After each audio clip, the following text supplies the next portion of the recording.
Hello friends, welcome again. So today we are going to start with a new chapter. The name is Control and Coordination. And before we're going to understand what are the things we are going to study in control and coordination, we have to understand the basic meaning of the word control and coordination first. तो control का मतलब क्या होता है and coordination का मतलब क्या होता है, because these two words are interrelated and many times we use them interchangeably, but ऐसा नहीं है. तो दोनों का जो मीनिंग है स्पेसिफिकली बहुत डिफरेंट है. तो control means what? The process of regulation of one particular body process, activity or organ. मतलब जब बॉडी के किसी एक पार्ट को, एक प्रोसेस को जब हम लोग रेगुलेट कर रहे हैं, मतलब उसको स्टार्ट कर रहे हैं, उसको स्टॉप कर रहे हैं, या उसके स्पीड को चेंज कर रहे हैं, कम ज़्यादा कर रहे हैं, जैसे पंखा, ओके, उसके लिए रेगुलेटर होता है. तो जब हम लोग किसी एक पर्टिकुलर एक्टिविटी के बारे में बात करते हैं तो उसको कहते हैं कंट्रोल, जैसे movement of the eye. And what is coordination? The process of regulation of two or more body process, activity or organ. मतलब जब एक या एक से ज़्यादा बॉडी प्रोसेस, एक या एक से ज़्यादा बॉडी एक्टिविटी या एक से ज़्यादा ऑर्गन्स जब कंसिडर किया जा रहा है एक साथ, तो उसको हम लोग कहते हैं कोऑर्डिनेशन. तो कोऑर्डिनेशन क्यों ज़रूरी है? बिकॉज हायर एनिमल्स में, हायर प्लांट्स में एक से ज़्यादा बॉडी पार्ट्स होते हैं, तो ये सारे body parts should work in unanimous together, जिसको हार्मोनी कहते हैं. क्या कहते हैं? Harmony. Okay. For example, movement of I and hand during writing. जब हम लोग लिख रहे होते हैं तो आंखों से हम लोग देख रहे थे क्या लिखना है, और साथ मेरा हाथ भी अकॉर्डिंगली क्या करता है, मूव करता है. तो इसको हम लोग कहते हैं hand eye coordination. Hand eye coordination. Okay. तो कोऑर्डिनेशन तब जरूरी हो जाता है जब बॉडी में एक से ज़्यादा प्रोसेस या एक से ज़्यादा एक्टिविटी हो रही होती है, या बॉडी में बहुत सारे पार्ट्स होते हैं. क्योंकि बहुत सारे एक्टिविटी ऐसे होते हैं जिसमें एक सिस्टम या एक पार्ट अगर अपना स्पीड बढ़ा रहा है तो दूसरे को अपना स्पीड कम करना पड़ता है.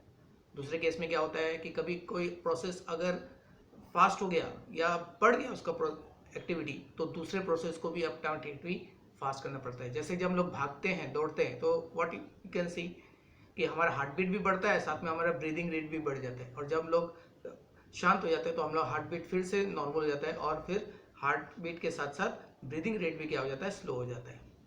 सो when two or more body activities are regulated so that they work in harmony, उसको हम लोग coordination. And today we will understand the different types of coordination. तो living world में coordination of different systems, organs या body के parts दो तरीके से होते हैं. तो पहला है chemical या hormonal coordination, और दूसरा जो है उसको कहते हैं nervous और neural coordination. तो पहले देखते हैं chemical या हार्मोनल कोऑर्डिनेशन और नर्वस या न्यूरल कोऑर्डिनेशन का डिफरेंस. तो दोनों में क्या डिफरेंस है? तो इसमें केमिकल जो हार्मोनल कोऑर्डिनेशन है, it is done with the help of chemical messengers, जिनको हम लोग कहते हैं हार्मोन्स. तो हार्मोन्स के द्वारा जो भी कोऑर्डिनेशन किया जाता है उसको कहते हैं केमिकल या हार्मोन कोऑर्डिनेशन. और अगर कोई भी कोऑर्डिनेशन इलेक्ट्रोकेमिकल सिग्नल, जिसको इम्पल्स भी कहते हैं, क्या कहते हैं? Impulse. The impulse is the message which is transmitted in the form of electrical signal. तो उसको फिर नर्वस या न्यूरल कोऑर्डिनेशन कहते हैं. ये केमिकल और नर्वस कोऑर्डिनेशन के बीच में अभी डिफरेंस क्या है? केमिकल कोऑर्डिनेशन को एंडोक्राइन सिस्टम, इसको जो बना होता है एंडोक्राइन ग्लैंड्स का, वो कंट्रोल करते हैं. और नर्वस कोऑर्डिनेशन को नर्वस सिस्टम, जिसको न्यूरल सिस्टम भी कहते हैं, वो कंट्रोल करते हैं. तो न्यूरल सिस्टम में आता है brain, spinal cord and nerves. फिर दूसरा फर्क है कि केमिकल कोऑर्डिनेशन में जो मैसेज है, तो मैसेज मतलब ये जो हार्मोन्स है, ये किस तरह ट्रांसफर होता है? ये ट्रांसफर होता है थ्रू ब्लड, नहीं तो बॉडी फ्लूइड्स. और नर्वस कोऑर्डिनेशन में ये जो इम्पल्स है, इसको ट्रांसमिट करता है नर्व टिश्यू. तो ये डिफरेंस है, यानी कि दोनों का ट्रांसमिशन करने का तरीका अलग अलग है. फिर केमिकल कोऑर्डिनेशन में जो एक्शन है वो स्लो होता है, because the blood it takes time to reach the target. कि नर्वस कोऑर्डिनेशन में since it is an electrical signal, the action is fast. क्योंकि सिग्नल जो है, वो मैसेज जो है, वो तेजी से अपने टारगेट तक पहुंचता है। लेकिन केमिकल कोऑर्डिनेशन में जो इफेक्ट होता है टारगेट ऑर्गन या टारगेट पार्ट, बॉडी के पार्ट में जो इफेक्ट प्रोड्यूस होता है वो लंबे समय तक रहता है, यानी ज़्यादा ड्यूरेशन के लिए रहता है। लेकिन नर्वस सिस्टम में जो इफेक्ट प्रोड्यूस होता है टारगेट ऑर्गन में वो शॉर्ट ड्यूरेशन के लिए रहता है, थोड़े टाइम। तो केमिकल कोऑर्डिनेशन जो है वो कॉमन है, जितने भी ऑर्गेनिज्म हैं उन सब में केमिकल कोऑर्डिनेशन होता है विद हेल्प ऑफ हार्मोन्स। लेकिन नर्वस कोऑर्डिनेशन आपको खाली एनिमल किंगडम में ही मिलेगा, यानी कि एनिमल किंगडम जो है उनमें हार्मोनल के साथ साथ न्यूरल कोऑर्डिनेशन भी होता है। तो नर्वस और न्यूरल कोऑर्डिनेशन, तो नर्वस और neural coordination is regulated by the nervous system which we studied last time, and nervous system is a system which controls and coordinates all the body activities and integrates the information and also responds to the stimulus।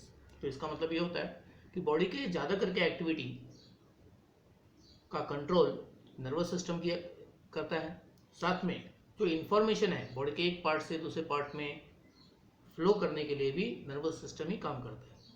और सबसे important बात जो animals में होती है वो है response to stimulus, मतलब एक्सटर्नल सिग्नल जो बॉडी रिसीव करता है जिनको सेंसेशंस कहते हैं, वो भी नर्वस सिस्टम ही क्या करता है, डिटेक्ट करता है और उसके हिसाब से फिर बॉडी को मैसेज देता है कि क्या करना है, उसी को हम लोग रिस्पॉन्स कहते हैं।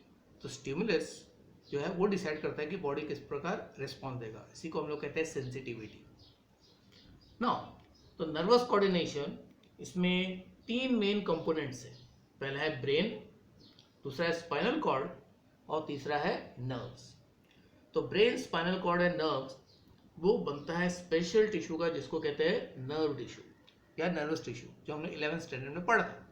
तो animal kingdom is made up of special tissue called nervous tissue, और nervous tissue is made up of specialised cells जिसको कहते हैं नर्व सेल्स। और नर्व सेल्स में 2 टाइप्स है। तो पहला टाइप है न्यूरॉन, और यही है इंफॉर्मेशन को ट्रांसमिट करने का बेसिक यूनिट। तो it is the basic unit of transmission of word information.